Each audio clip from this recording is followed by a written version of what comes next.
Hello guys, today we are going to be presenting our group discussion about the TPCASTT of the poem August Rain by John Fleming. My name is Muhammad Aziz Alfajri. Hello everyone, my name is Muhammad Diaz Albani. Hello, my name is Dafa, Ilahi. Hi everyone, my name is Rizqueena Rahmadani. Everyone, my name is Jagaddhita Arya, Tejakusuma Tangahu. So first of all, from the title, we may think that the poem will be about rain in August. Next, we are going to paraphrase the poem, and this is how we interpret the first line. Rains going down consistently in August until Caesar's land is wet. On a flat moist wheat field, water on the grass splash. There's combined in the shade, trees hang with unripened red apples. There stands a single capped heron, eyes shine as cool as stone in the middle of the many puddles, stepping all over like troubles. Awkward steps when we are happy, imitating alcoholic on the street.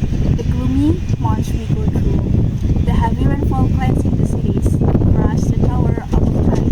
What is the feeling of the fight?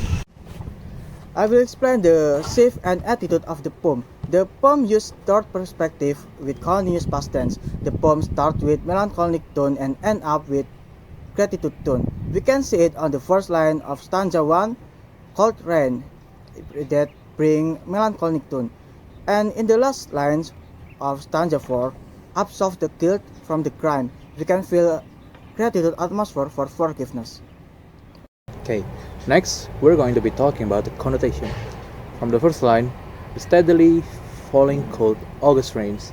The word cold represents tactile because it shows temperature. And the word rains can represent auditory because rain provides sound. And it can also represent visual because rain can be seen with our eyes and it has some sort of patterns. It can also represent olfactory because rain has a specific and familiar fragrance. Tactile can also be represented by rain because rain is wet as we all know it. And the next, continue to pour on Caesar's lane. The word Caesar's lane represents visual because it is a real place, and if we know how the place looks like, we can imagine it.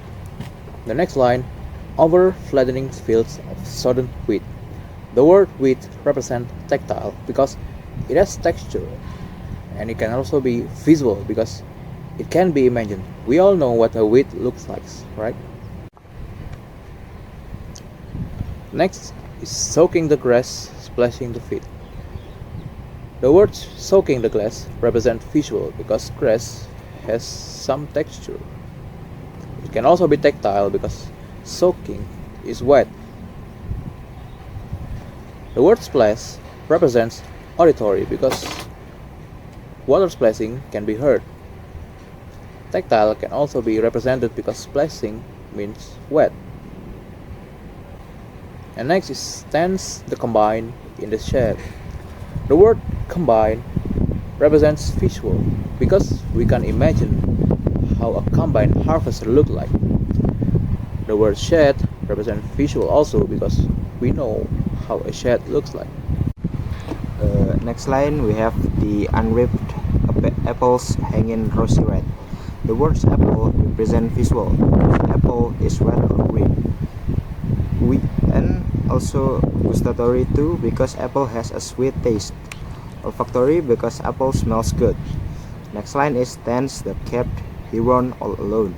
The word heron represents visual because it has a unique color, and also auditory because it produces sound. The next line is his glinting eye as cold as stone.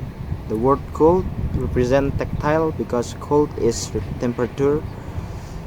The word stone represents visual because it has shape, also tactile because it has texture.